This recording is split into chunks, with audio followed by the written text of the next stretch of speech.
Mwebale kwekuumira ku mukutu ogwa Uganda Lifestyle. Nze Ssegoba Morishid.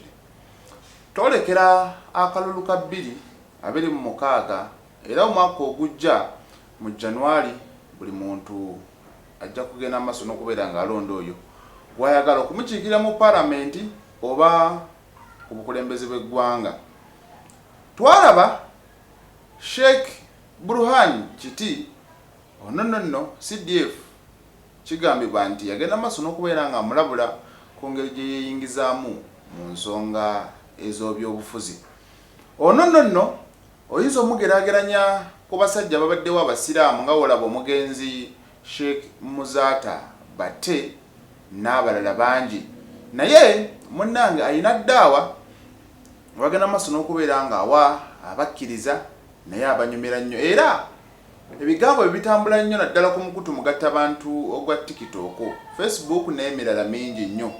Kati ono mubaka bagenda amaso n'okubeera nga ayisa oba awa abantu babugoberera nnyo era babwagala nnyo lwa nsonga bubazaamu essuubi kossa n'amaanyi, naye oba olumu ebyokulabirako tekimulobera kubeera nga abiyisa ku sayidi eno ey'ebyobufuzi.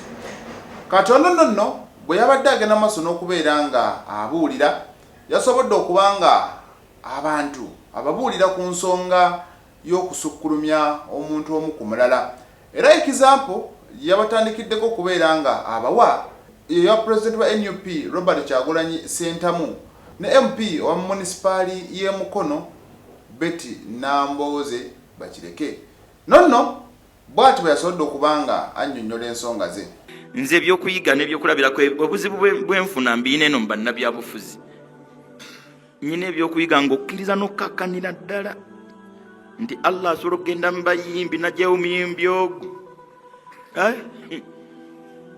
nga mwina kukkiriza oba mwagala mumusinga emyaka obumanyirivu mu byobufuzi nga mwina kukkiriza nti gwe yaleese.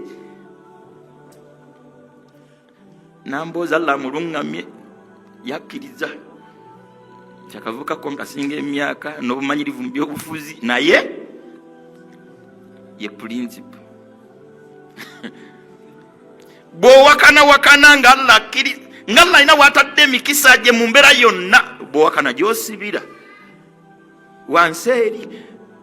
Tukkirize nti ategekera abantu si muntu awa gwasazeewo okuwa, kikyasazeewo okumuwa, ddi lwasazeewo okukimuwa n'ebbanga lyasiimye. Kati waneeno teyakomyawo, era n'omukulembeze w'eggwanga Yoweri Kaguta Museveni yasobodde okubeera nga abaako byamwogerako, naye era bw'owuliriza mu kusembayo alina pointi gye badde agezaako okubeera nga aggusa. Bw'aba akyasiimye mukulembeze atukulembera nga gwakyasiimye ne bw'onossa ekigere mu nsawo, ekigere ne bw'onokisa mu nsawo y'emabega, bw'aba nga gwakyasiimye tukkakkane. Ekirungi nze mu butonotono bukkiriza bwe mwinamu talina watadde nga ye wakubaawo olubeerera. Kati nze nsigala ŋŋuma anti buli lunaku olukya lutoola ku buli muntu z'ayina waali kandalayininga ako. Buli lunaku olukya lutoola ku bbanga omuntu ly'asigazza waali, buli wiiki eyitawo etoola ku wiiki z'asigazzaawo, buli mwaka oguyitawo gutoola ku myaka gyasigazzaawo. Jasi tugenda mu 2026 nandirumiddwa omutwe singa tugenda mu 2018. Kyandibadde kibi nnyo nga buli mwaka ogujja ate gwongera ku jasi. Nedda bino bintu just simple mathematics. Mpuuga naye ayina byasobodde okubeera nga amwogerako ku nsonga ya miliyoni 5 akasiimo kali ndowoozamu kajjukira ensonga eyo yakyaka nnyo mu mwaka gwa 2024. Kukkiriza nti waliwo abikolako. Bw'abakkiriza Mwami Kyagulanyi, Mpuuga olina kukkiriza nti ekituufu tukkirize nga agambye nti genda weetondera ab'ebitaano, genda gani banne byonna birya naye kowalaze empaka wekanga olidde bisemba so ng'obadde okyasobola okulyayo ebirala ebibiri mpola mpola saagala kuyingirira byabufuzi.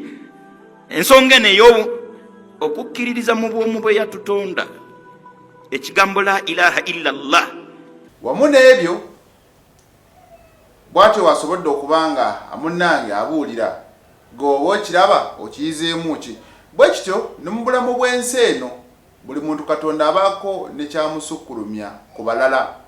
Katonda bw'aba alina kyakuwadde sometimes aba tekiwadde ggwe wekka, no, wabula aba akuwadde ekyo kiyitemu ggwe okutuuka ku balala abateekeddwa okubeera nga bakifuna. For example, omuntu asobola okubeera ng'akola ku mulimu n'afuna obukadde 5, naye obukadde 5 tolowooza nti bubo ogende mu bbaala obunywemu omwenge bwonna buggwewo. Nedda, olina okumanya nti maama we atali mu mbeera ennungi, bw'omuwaako 3 kiba si kibi.